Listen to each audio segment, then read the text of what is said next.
నమస్తే, welcome to our channel. Andhra ప్రజానీకానికి కేంద్రం అయితే శుభవార్త తెలిపిందని చెప్పవచ్చు. విశాఖ ఉక్కుకు పునర్జీవనం పోస్తూ 10,000 కోట్ల రూపాయలను కేటాయించింది. మరి దీనిపై పూర్తిగా విశ్లేషించడానికి మనతో పాటుగా ఉన్నారు ప్రముఖ సీనియర్ జర్నలిస్ట్ సత్యమూర్తి గారు. వారిని అడిగి పూర్తి వివరాలు తెలుసుకుందాం. సార్ నమస్తే. సార్ నమస్కారం. సార్, మనం కొద్ది కాలంగా చూసుకున్నట్లయితే విశాఖ ఉక్కు కంపెనీ ప్రైవేటీకరణ అయిపోతుంది అని చెప్పి చాలా మంది చెప్తూ ఉన్నారు. మరి దీనికి బ్రేక్ వేస్తూ కేంద్రం 10,000 కోట్లు మంజూరు చేసి ఆంధ్ర ప్రజానీకానికి గుడ్ న్యూస్ తెలిపింది. మరి దీంతో విశాఖ ఉక్కుకు పునర్జీవనం కలిగినట్లేనా? దీనిపై మీ అభిప్రాయం ఏంటి సార్? ఇది నిజంగా కూడా శుభవార్త. చాలా కాలంగా కేంద్ర ప్రభుత్వం ఏంటి అంటే, ప్రభుత్వం ఉన్నది వ్యాపారం చేయటానికి కాదు, ప్రభుత్వం ఉన్నది చేయాల్సిన పనులు వేరే ఉన్నాయి అని, వ్యాపారం నుంచి విత్డ్రా కావాలి అని కేంద్ర ప్రభుత్వం స్థూలంగా ఒక నిర్ణయం తీసుకుంది. స్థూలంగా ఆ నిర్ణయం తీసుకున్న తర్వాత అది ఎట్లా ఎఫెక్ట్ పడ్డది అంటే, డిజిన్వెస్ట్మెంట్ పాలసీని మొత్తం నవరత్న కంపెనీలను ఉన్నాయి.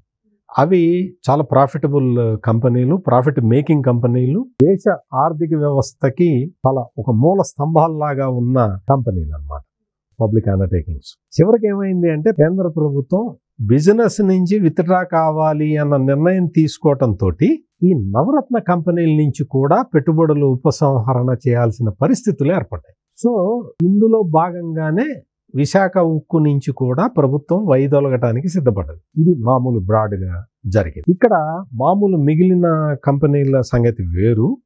అంటే నవరత్న కంపెనీల్లో చాలా ఇంపార్టెంట్ కంపెనీలు చాలా ఉన్నాయి. దేశంలో చాలా మంది ప్రజలు దాని మీద ఆధారపడేవి చాలా ఉన్నాయి. ఎల్ఐసి కానీ, రైల్వేస్ కానీ, ఇటువంటివన్నీ. కానీ ఈ విశాఖ ఉక్కు సంబంధించిన దీనికి వస్తే ఏంటి అంటే, విశాఖ ఉక్కు అనేది అదేదో ఒక కంపెనీనో, ప్రాఫిట్ మేకింగ్ కంపెనీనో, లేదు వ్యాపారం చేసే కంపెనీ లాగానే కాదు. ఇది ఆంధ్రుల సెంటిమెంట్ తోటి ముడిపడి ఉన్న ఒక కంపెనీ.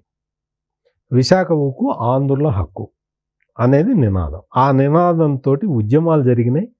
సమైక్యాంధ్రలో ఉద్యమాలు జరిగినప్పుడు తెలంగాణ ప్రాంతంలో కూడా విశాఖ ఉక్కు కోసం ఉద్యమాలు జరిగినాయి. అప్పుడు జరిగిన ఆందోళనల్లో, కాల్పుల్లో చాలామంది తెలంగాణ ప్రాంత ప్రజలు కూడా చాలామంది చనిపోయారు. అంటే ఎందుకు చెప్తున్నానంటే, ఆంధ్ర ప్రాంతంలో ప్రజలే కాదు, తెలంగాణ, రాయలసీమ ప్రాంతాల్లో ప్రజలు కూడా దీనికోసం ఉద్యమం చేశారు. ఎక్కడో ఉత్తరాంధ్రలో స్టీల్ ప్లాంట్ వస్తే రాయలసీమ వాళ్ళకి, తెలంగాణ వాళ్ళకి ఏంటి ఉపయోగం? అయినా సరే మన తెలుగు రాష్ట్రానికి విశాఖ ఉక్కు కావాలి అన్న ఉద్దేశంతో ఆనాడు ఉద్యమాలు చేశారు. అటువంటి మహత్తరమైన ఉద్యమాలు చేసి మనం సాధించుకున్నది విశాఖ ఉక్కు ఫ్యాక్టరీ. ఇప్పుడు ఈ తాజా కేంద్ర పాలసీ తోటి, తాజా అంటే ఇప్పుడు కాదు, అంతకు ముందర సంవత్సరాల్లో కేంద్ర ప్రభుత్వం నిర్ణయంతో విశాఖ ఉక్కు నుంచి కూడా ప్రభుత్వం విత్డ్రా కావాలి అన్న ఒక ఇది. ప్రధానంగా ఏంటి అంటే, విశాఖ ఉక్కు నష్టాల్లోకి పోయింది.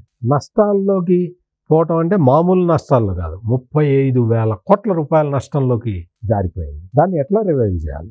ఈ రివైవ్ చేయటం కన్నా దీన్ని అమ్మేయడం బెటరు అన్న ఉద్దేశంలోకి వచ్చిన్నది. నష్టాలు ఎందుకు వచ్చినాయి అంటే, మిస్ మేనేజ్మెంట్ వల్ల. అక్కడ ఉన్న బాధ్యత గల వ్యక్తులు బాధ్యత రహితంగా ప్రవర్తించడం వల్ల నష్టాలు వచ్చినాయి. దానికి క్యాప్టివ్ ఐరన్ ఓర్ లేకపోవటం వల్ల నష్టాలు వచ్చినాయి. అంటే సగం బాధ్యత ప్రభుత్వందే, సగం కాదు, మొత్తం 3/4 బాధ్యత ప్రభుత్వందే. అంటే ప్రభుత్వం ఒక ఇన్ఎఫిషియెంట్ ఆఫీసర్ని పెడితే ఆ ఇన్ఎఫిషియెంట్ ఆఫీసర్ వల్ల నష్టాలు వచ్చినాయి. దానికి కార్మికులకి ఏం సంబంధం? దానికి రాష్ట్రానికి ఏం సంబంధం? ఆ ఇన్ఎఫిషియెంట్ ఆఫీసర్ని పెట్టింది ఎవరు? కేంద్రమే కదా. అందుకని అంటే కేంద్రమైనా రాష్ట్రమైనా ఒక అధికారిని పెట్టి, అంటే విషయం ఏంటి అంటే, ఇక్కడ యాజ్ సచ్ ఉక్కు ఫ్యాక్టరీ అనేది అదేదో లాస్ మేకింగ్ కాదు, ఇస్ ఎ ప్రాఫిటబుల్ కంపెనీ. దాన్ని రివైవ్ చేయాలి. రివైవ్ చేయాలి అంటే అసలు ఆ ఇన్వెస్ట్మెంట్ పాలసీ ప్రకారం దాన్ని తీసేయాలి. ఈ ప్రపోజల్ వచ్చినప్పుడు రాష్ట్ర ముఖ్యమంత్రిగా ఉన్న జగన్మోహన్ రెడ్డి ఏం చెప్పాలి? లేదండి, మీకు భారం అయితే చెప్పండి, మేము నడుపుకుంటాం అని చెప్పాలి. ఏ రాష్ట్ర ముఖ్యమంత్రి అయినా సరే, ఏ ముఖ్యమంత్రి అయినా సరే, తన రాష్ట్రంలో తన ప్రజల సెంటిమెంట్కి సంబంధించిన విషయం కాబట్టి అట్లాగే చెప్తాడు. కానీ జగన్మోహన్ రెడ్డి ఏం చెప్పాడంటే, అమ్ముతారా అయితే అక్కడ చాలా ల్యాండ్ ఉంది, ఆ ల్యాండ్ మనం కబ్జా పెట్టుకుందాం, ఆ ఇది ఉంది, అది ఎవరికైనా మన ఫ్రెండ్కి ఎవరికైనా ఇప్పిద్దాం అని ఇట్లా రకరకాలుగా ఇట్లా ఆలోచించాడు తప్ప, విశాఖ ఉక్కు ఫ్యాక్టరీని కాపాడుకోవటానికి ఏం చేయాలనేది జగన్మోహన్ రెడ్డికి తెలియదు, తెలిసినా చేయలేదు. ఇక్కడ విశాఖ ఉక్కుని ప్రైవేటైజ్ చేస్తాము అనేసరికి మొత్తం కార్మికులందరూ కూడా ఆందోళన మొదలుపెట్టారు. కార్మికుల ఆందోళనకి తెలుగుదేశం అప్పట్లో సపోర్ట్ చేసింది, తర్వాత జనసేన సపోర్ట్ చేసింది.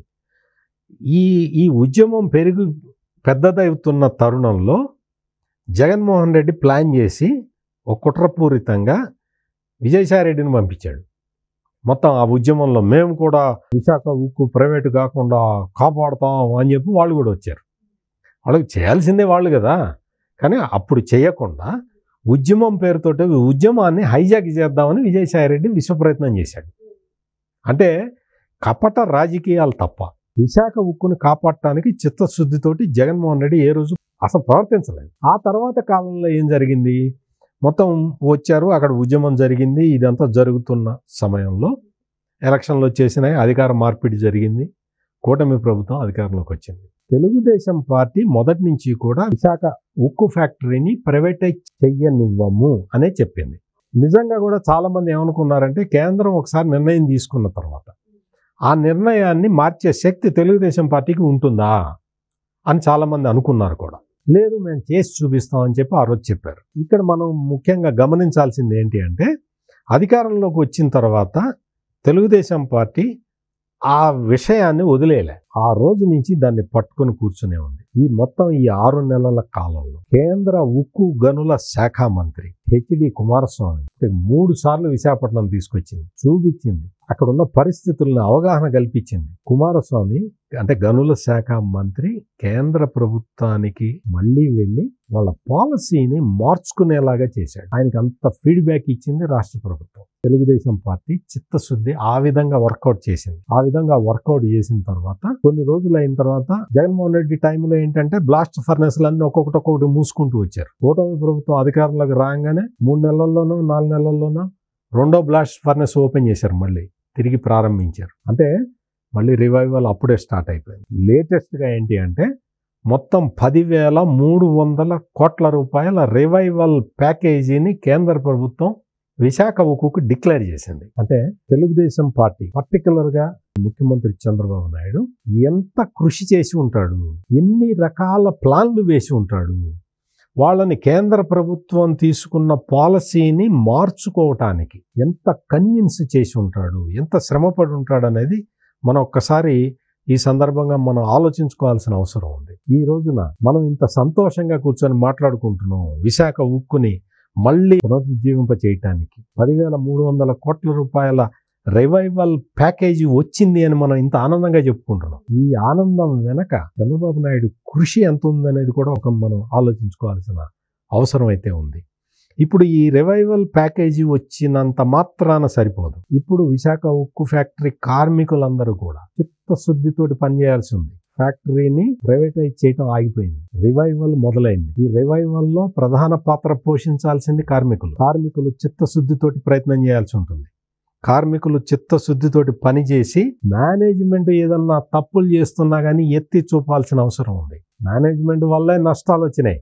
నేను ఇప్పటికే అదే చెప్తున్నా, కార్మికుల లోపం లేదు, యాజమాన్య లోపం వల్ల నష్టాలు వచ్చినాయి. ఇప్పుడు యాజమాన్య లోపం వల్ల వచ్చే నష్టాల ఫలితం ఎట్లా ఉంటుందో కార్మికులు చూశారు. కాబట్టి యాజమాన్యం తప్పు చేస్తుంటే వచ్చి పబ్లిక్లో చెప్పాల్సిన బాధ్యత ఈ రోజున విశాఖ ఉక్కు కార్మికుల మీద ఉన్నది. అంటే కార్మికుల మనోభావాలని దృష్టిలో ఉంచుకొని చంద్రబాబు నాయుడు కృషి చేసి కేంద్ర ప్రభుత్వంతో రివైవల్ ప్యాకేజీ ఇప్పించారు. ఇక బతికించుకోవాల్సింది విశాఖ ఉక్కుని మళ్ళీ బతికించుకునే బాధ్యత ఈ రోజున ఇప్పుడు కార్మికుల మీదకి వచ్చింది. తెలుగుదేశం పార్టీ ముందు నుంచి చెబుతున్నట్టే వాళ్ళు విశాఖ ఉక్కుని రివైవ్ చేయటానికి వాళ్ళ వంతు కృషి వాళ్ళు చేశారు. ఈ రోజున మనం ఆనందంగా మాట్లాడుకోవటానికి ఒక అవకాశం కల్పించారు. విశాఖ ఉక్కుకి రివైవల్ ప్యాకేజీని ఇచ్చిన ప్రధాని నరేంద్ర మోడీకి మనందరం కూడా కృతజ్ఞతలు చెప్పాల్సిన అవసరం ఉంది. మొత్తానికి విశాఖ ఉక్కుకి రివైవల్ ప్యాకేజ్ కేంద్రం ప్రకటించడం వెనక చంద్రబాబు గారి భగీరథ ప్రయత్నం ఉందని సార్ చెప్తున్నారు. మరి ఈ ప్యాకేజ్ ఇచ్చినందుకు నరేంద్ర మోదీ గారికి కృతజ్ఞతలు. Thank you sir.